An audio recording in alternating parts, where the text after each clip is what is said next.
What's up, everyone? Welcome to the Power Play with CJ. I'm going to focus in on Edmonton's fourth rebuild and a third rebuild. But, you go back to the 2006 run to the final. They kind of suck in 2007. They start rebuilding in 2008 season. They get, Sam Gagner, Al Sensky's already there, Cogliano, Tommy Gilbert. We're optimistic. These are going to be the guys that, they're going to take us to the next level. Wasn't necessarily the case with that crew there.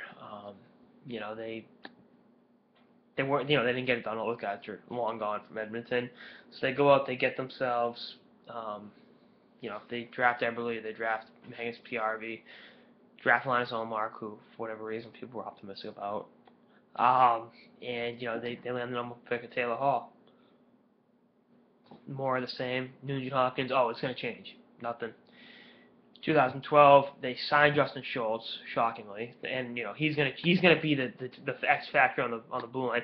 Let's draft another forward, Neil Yakupov. 2012 2013 showed a little bit of improvement under Kruger, but Kruger gets shown the door. Dallas Eakins gets brought in, and it's right back to being a dumpster fire. Justin Schultz hasn't turned into the all everything defenseman that they thought he'd be. 19 points in the season. He's like a -45 career, and I know that's not the most telling statistics, but it's not exactly a good sign either. And you look at what's transpired since then. The trade rumors, Eakins getting fired, things like that. Going a step further, the 2015 drafts, if they're trying to sell you Eichel or McDavid being the key prize. But, if you think that's going to turn the team around, if you buy that, I got a bridge in Brooklyn to sell you, because this team has been poorly assembled. And I know they've done it through the Pittsburgh rebuild, as Brian Burke called it, in terms of getting a ton of high picks. So Pittsburgh got lucky on a few of those picks, by the way. When one of your number one picks happens to be Sidney Crosby, good things are going to happen. But they were also able to lure free agents to Pittsburgh. Edmonton, a little bit of a tougher sell in free agency. Obviously, Yager, Nylander, Chris Pronger.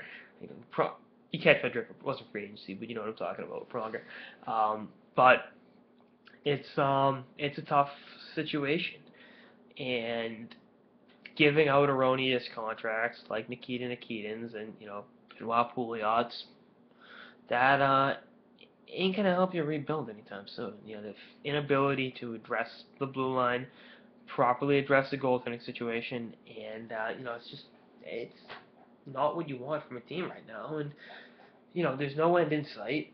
You need blue line. You need a good blue line, good defense, and good forwards that can have size and tenacity if you want to compete in the West. They have neither one of them. I think Taylor Hall has those, but I think Taylor Hall's like one of those a good kid that hangs around with bad people. Probably the best way to describe it, and it's ruining him. He's a great player, but he's surrounded by an awful organization, and he'll never reach his full potential as long as the team's constructed like this. And I think what would be best for Hall's NHL career would be to get shipped out of Edmonton. That would probably be what would work wonders for all of them. But that's just, what are you gonna do? It's laughable, and I don't want to see McDavid or Eichel, or especially McDavid, go up there, because they'll ruin him too. That's just the way things work. So we'll see what happens. But that's why Edmonton's rebuilds have failed. They've failed to address too many areas. They've put all their eggs in the forward basket.